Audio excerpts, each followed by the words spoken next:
spent about $7 million a year, it's still only about 5.5% of our overall capital budget for transportation.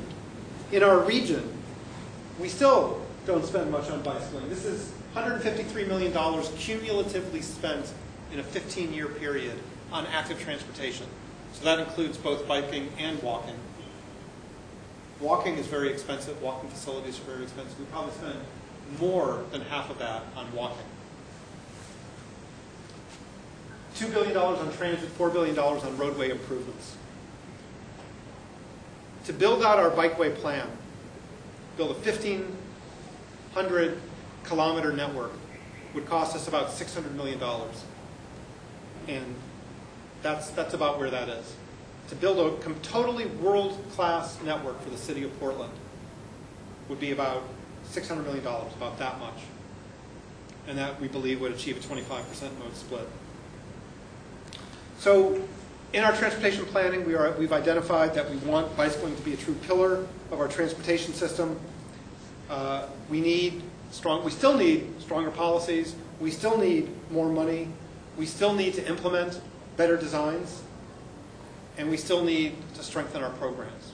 Right? Things are going really well in Portland. We have accomplished quite a bit. But we still have a long ways to go. And we certainly still run into a good amount of resistance, still from the business community, still from some politicians, still from the public at large. Right? It's not just smooth sailing. We are still an American city.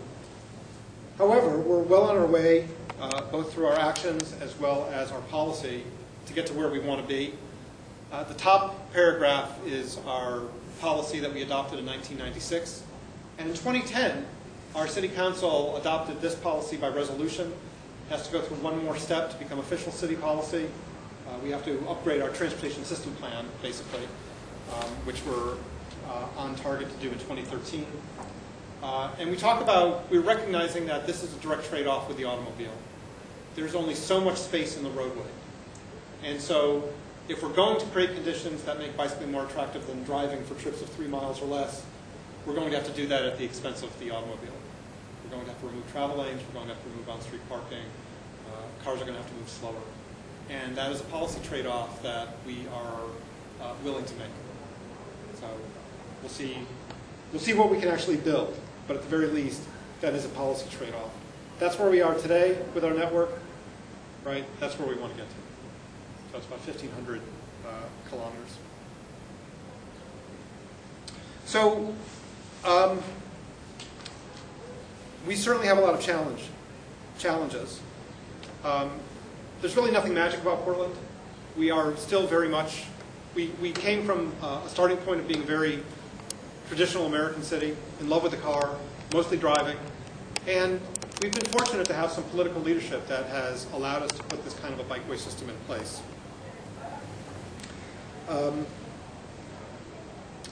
It's been the politicians, it's been strong advocacy that has pushed the politicians, and it's been truly a skilled bureaucracy that has understood how to design bikeways, how to coordinate that development with programs that encourage biking, and how to run public processes that has make this happen.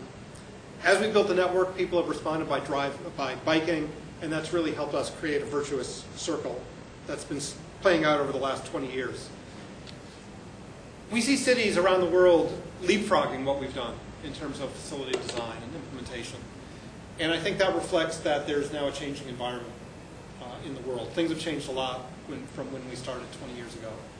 There is more awareness about the need to be active.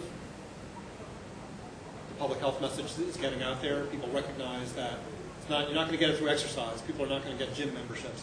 You need to do it in your daily life. And so public health agencies around the world are promoting active transportation. There's global climate change, increasing awareness about that. There is increasing cost of gasoline, growing populations in cities, and clearly the car is not going to serve those needs. Perhaps more importantly, there are successful examples in cities around the world where people speak English. Right? And so we're seeing places like Sydney say, they're just going all out and building really great facilities. New York City in the States is building really great facilities. Chicago is building really great facilities. And they're not starting with the 1.5 meter bike lane. They are just starting with the best thing that they can possibly build. And sometimes that's still going to be the 1.5 meter bike lane, and it's going to serve well. But I think that there is a change afoot that is allowing great progress to be made. So that's certainly my hope. And I think that our challenge is still to create conditions so that average people ride their bicycles, not because they're cyclists, but because bicycling is safe and comfortable, and because bicycling is prioritized. So that's where our policies are leading us, and that's really where we want to get to. And so that is my presentation, and I'll be happy to answer any questions or make any comments. Thanks very much.